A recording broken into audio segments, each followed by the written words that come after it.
Oke. Assalamualaikum warahmatullahi wabarakatuh. Berita hari ini sangat menarik. Belakangan ini ada sebuah statement dari petinggi partai politik dari Cak Imin. PKB menyatakan bahwa setuju kalau pemilu ditunda. Pemilu ditunda itu artinya masa jabatan Presiden Jokowi diperpanjang mungkin 2 tahun atau 3 tahun. Hal yang sama juga disampaikan oleh Ketua Partai Golkar, Airlangga Hartarto. Airlangga memang tidak ngomong langsung seperti Cak Imin, namun Airlangga ngomongnya bahwa akan menyampaikan aspirasi para petani sawit agar masa jabatan presiden diperpanjang. Bukan cuma Airlangga dan Golkar, juga PAN ngomongnya kira-kira sama.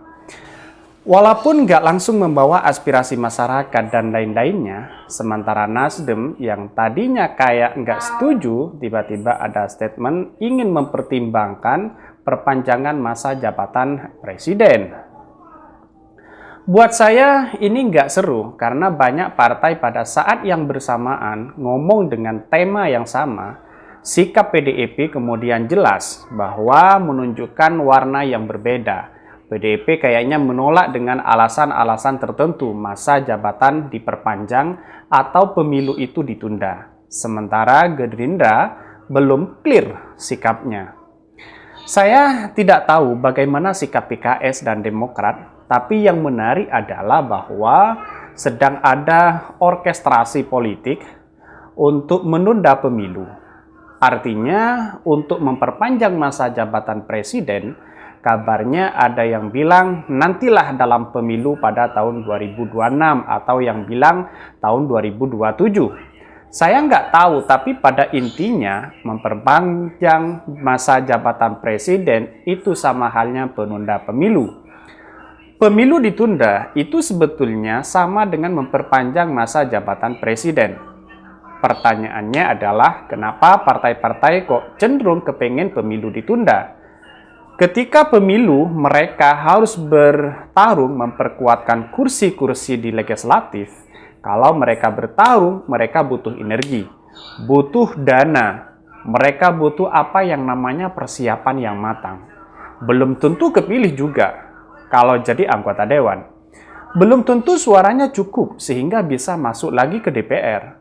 Kalau suaranya kurang dari electoral threshold, mereka akan terdegradasi. Artinya mereka nggak akan masuk lagi dalam perputaran politik nasional. Ini yang menarik dengan pemilu ditunda. Itu berarti ada penambahan jabatan anggota DPR. Ada penambahan jabatan yang tadinya mereka harus fight lagi, berkampanye merayu masyarakat untuk memilih mereka. Jadi ada perpanjangan. Kalau 3 tahun mereka akan mendapatkan fasilitas selama 3 tahun itu juga. Jadi ini nggak semata-mata soal masa jabatan presiden diperpanjang. Ini juga memperpanjang masa jabatannya sendiri. Sebetulnya itu yang saya tangkap dari statement para ketua partai ini untuk menunda pemilu atau untuk memperpanjang masa jabatan presiden. Yang kedua, kalau saya sih selalu fokus pada konstitusi atau Undang-Undang Dasar 1945. Undang-Undang Dasar pasal 7 jelas mengatakan bahwa masa jabatan presiden itu selama 5 tahun dan bisa dipilih sekali lagi, artinya cuma 2 periode, tidak bisa 3 periode. Jadi kalau ada penambahan masa jabatan presiden, kalau ada penundaan pemilu, artinya langkah yang penting untuk dilakukan atau langkah pertama yang harus dilakukan adalah amandemen Undang-Undang Dasar dilakukan oleh MPR. Siapa anggota MPR? Adalah anggota DPR yang sekarang ditambah dengan DPD, Dewan Perwakilan Daerah. Mereka ini adalah dipilih lewat pemilu. Nah, ketika pemilu mereka masing-masing harus mengeluarkan duit banyak untuk berkampanye, untuk hadir di depan masyarakat, untuk iklan dan lain-lainnya. Masa harus diubah hanya karena soal perpanjangan masa jabatan ini? Menurutnya, saya terlalu kecil sehingga kita harus mengeluarkan energi begitu besar untuk mengubah Undang-Undang Dasar. Kita tahu iya, Presiden Jokowi katakanlah punya prestasi yang sangat luar biasa. Juga bisa membangun infrastruktur. Juga kemudian penghormatan dunia internasional juga bagus. Tetapi jauh-jauh di atas itu, kita bernegara harus berdasarkan undang-undang dasar, berdasarkan konstitusi. Saya khawatir kalau hanya persoalan perpanjangan masa jabatan presiden, kita harus mengubah konstitusi kita. Karena alasan sederhana, alasannya bukan hal yang substantif. Kalau seandainya orang bilang konstitusi kan bukan kitab suci, itu bisa diubah. Saya setuju undang-undang dasar kita itu sudah melalui amandemen atau melewati 7 kali amandemen. Sehingga bisa sampai sekarang. Artinya, memang konstitusi bukan kitab suci, dia bisa diubah. Tetapi alasan mengubah harus sudah fundamental, alasan perubahannya harus hal-hal yang memang penting bagi berlangsungnya bangsa ini. Alasan pengubahannya adalah problem-problem yang memang dirasakan harus berubah untuk masa depan Indonesia. Bukan alasan-alasan politik, apalagi alasan-alasan jabatan yang sangat simplistis kayak gitu.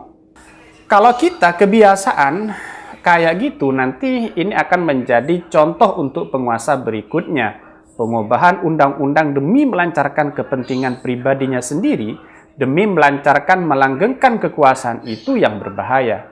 Siapapun yang berkuasa di Indonesia, siapapun yang memimpin Indonesia, siapapun yang duduk di DPR maupun DPD yang duduk di MPR, mereka tertekan oleh sebuah aturan konstitusi.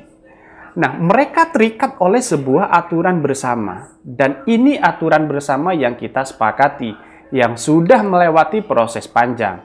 Jangan gampang diutak-atik hanya karena alasan-alasan politik, apalagi di dalamnya ada kepentingan-kepentingan politik yang memperpanjang masa jabatan dan lain-lainnya. Menurut saya, bangsa ini terlalu kecil atau terlalu norak kalau kita diikhlas atau kita mau berkeringat untuk melakukan perubahan undang-undang dasar kita, melakukan amandemen undang-undang dasar kita. Dengan alasan-alasan seperti itu, saya khawatir dari yang pernah disampaikan oleh Habib Rizik misalnya beberapa waktu lalu, bangsa kita bisa menjadi bangsa sesuai dengan syariah. Kita kumpulkan saja anggota DPR, anggota MPR, mereka rapat kalau lebih dari 50% setuju, maka kita bisa merubah dasar negara ini menjadi syariat. Itu katanya. Bayangin, kalau mengubah undang-undang ini hanya karena persoalan-persoalan simplistik, apa yang dibuatkan Rizik, apa yang dihayalkan Rizik bukan tidak mungkin terjadi. Kenapa? Karena contohnya untuk menambah masa jabatan saja, kita bisa mengubah undang-undang dasar. Jadi mari bersama-sama kita harus bermain sesuai dengan konstitusi kita, bermain sesuai dengan hukum dasar yang sudah kita sepakati. Saya hanya mengajak Anda berpikir, kesimpulannya terserah Anda. Wallahu muwaffiq ila aqwamit thoriq. Wassalamualaikum warahmatullahi wabarakatuh.